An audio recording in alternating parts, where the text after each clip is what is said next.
ପିଲାମାନେ ଆମେ ସମସ୍ତେ ଗଣିତ କରୁ।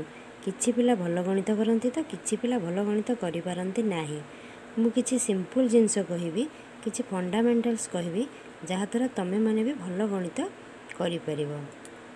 ଆମର ସମସ୍ତ ସଂଖ୍ୟା ପଦ୍ଧତି କେବଳ 10ଟି ଅଙ୍କକୁ ନେଇ ଗଠିତ। ମନେ ରଖ, 10ଟି ଅଙ୍କ, ସେଗୁଡ଼ିକ ହେଲା 0, 1, 2, 3, 4, 5, 6, 7, 8, 9। ଏହି 10ଟି 0 ଠାରୁ 9 ପର୍ଯ୍ୟନ୍ତ ସଂଖ୍ୟାକୁ ନେଇ ଆମର ସମସ୍ତ ସଂଖ୍ୟା ପଦ୍ଧତି ଗଠିତ। ଆଚ୍ଛା, 0 ଠାରୁ 9 ଏଗୁଡ଼ିକ ସବୁ ଏକ ଅଙ୍କ ବିଶିଷ୍ଟ ସଂଖ୍ୟା। ଏହି ସଂଖ୍ୟାରେ ଗୋଟିଏ ଗୋଟିଏ ଅଙ୍କ ଅଛି। ଏହାପରେ 9 ପରେ ଆମର ଆସେ 10, ଯାହାକି ଗୋଟିଏ 2 ଅଙ୍କ ବିଶିଷ୍ଟ ସଂଖ୍ୟା। ଏହିପରି 10, 11, 12, 13 ଏଇଭଳି ଆମର 99 ପର୍ଯ୍ୟନ୍ତ ଚାଲିଥାଏ 2 ଅଙ୍କ ବିଶିଷ୍ଟ ସଂଖ୍ୟା। 99 ପର ସଂଖ୍ୟାଟି ହେଉଛି 100, ଯାହାକି 3 ଅଙ୍କ ବିଶିଷ୍ଟ ସଂଖ୍ୟାର ଆରମ୍ଭ। ଏ 3 ଅଙ୍କ ବିଶିଷ୍ଟ ସଂଖ୍ୟା କେଉଁ ଯାଏଁ ଶେଷ ହେବ? 999। ଏହାପରେ 4 ଅଙ୍କ ବିଶିଷ୍ଟ ସଂଖ୍ୟା ଆରମ୍ଭ, ତାର ଶେଷ କେଉଁଠି? 9999। ଏହିପରି ଭାବରେ ଆମର ସଂଖ୍ୟା ଗୁଡ଼ିକ, ବିଭିନ୍ନ ଅଙ୍କର ସଂଖ୍ୟା ଗୁଡ଼ିକ ବଢ଼ି ଚାଲନ୍ତି। କିନ୍ତୁ ଆମେ ତ ଆମର ସଂଖ୍ୟା ଗୁଡ଼ିକ ଅସୀମ। ଆମ ସଂଖ୍ୟାକୁ ଆମେ ହିସାବ କରିପାରିବା ନାହିଁ, ଏପର୍ଯ୍ୟନ୍ତ ହିସାବ କରାଯାଇପାରି ନାହିଁ। ବୁଝିଲ କି? ଏଇତକ ଅଙ୍କକୁ ନେଇକି ଆମେ ସମୁଦାୟ ଗଣିତ କରିବା। ଏତଦ୍ ବ୍ୟତୀତ ଆମର 4ଟି ପଦ୍ଧତି ଅଛି: ମିଶାଣ, ଫେଡ଼ାଣ, ଗୁଣନ ଆଉ ହରଣ।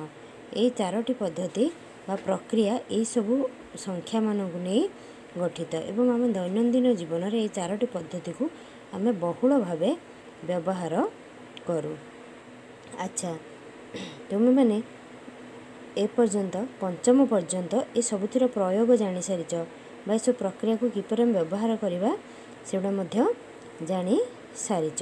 ବର୍ତ୍ତମାନ ଏ ଯେଉଁ ପ୍ରକ୍ରିୟାକୁ ଆମେ ବ୍ୟବହାର କଲେ ତାକୁ ଗୋଟି ଗୋଟି କରି ଟିକେ ଟିକେ ଆମେ ବିଶ୍ଳେଷଣ କରିବା। କେମିତି ଆମେ ସହଜରେ କମ୍ ଉପାୟରେ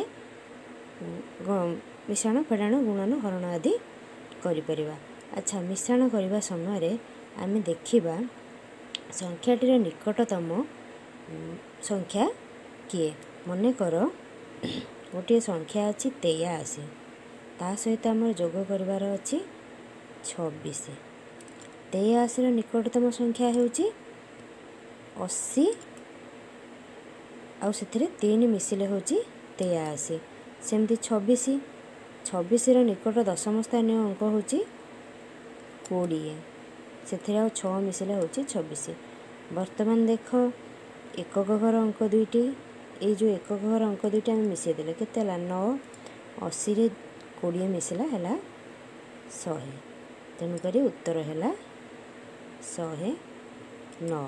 ସହଜ ଲାଗିଲା ନା? ଏହିପରି ଭାବରେ ଆମେ ସମସ୍ତ ସଂଖ୍ୟାକୁ ମିଶାଣ କରିପାରିବା। ନିକଟବର୍ତ୍ତୀ 0 ଥିବା ସଂଖ୍ୟାକୁ ଆମେ ନେବା, ତାପରେ ଆମର ମିଶାଇବାଟା ବହୁତ ସହଜ ହେଇଯିବ। ଏ ଉପାୟଟି ଜାଣିପାରିଲ ତ? ସେହିପରି ଗୋଟିଏ ବଡ଼ ସଂଖ୍ୟା ନେବା।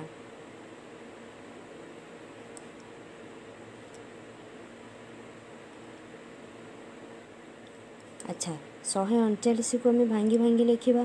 କେତେ ହେବ? 100 ମିଶାଣ 30 ମିଶାଣ 9। 263କୁ 200 ମିଶାଣ 60 ମିଶାଣ 3। ବର୍ତ୍ତମାନ ମିଶାଇଦେବା।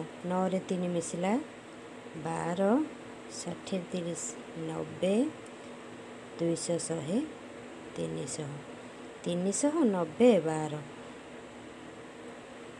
300 ମିଶାଣ 90ରେ 12, 90। ପୁଣି ଏଠି ଭାଙ୍ଗିବା, 90 ଆଉ 12 ମିଶିବ। 90ରେ 10 ମିଶିଲେ 100 ଆଉ 2, 102 ହେଲା 402। ଏଇଟା ହେଲା ଆମର ଉତ୍ତର। ଏଥର ଜାଣିପାରିଲ 2 ଅଙ୍କ ବା 3 ଅଙ୍କ ବିଶିଷ୍ଟ ସଂଖ୍ୟା ଗୁଡ଼ିକୁ ଆମେ କିପରି ଭାବରେ ସହଜରେ ମିଶାଣ କରିପାରିବା।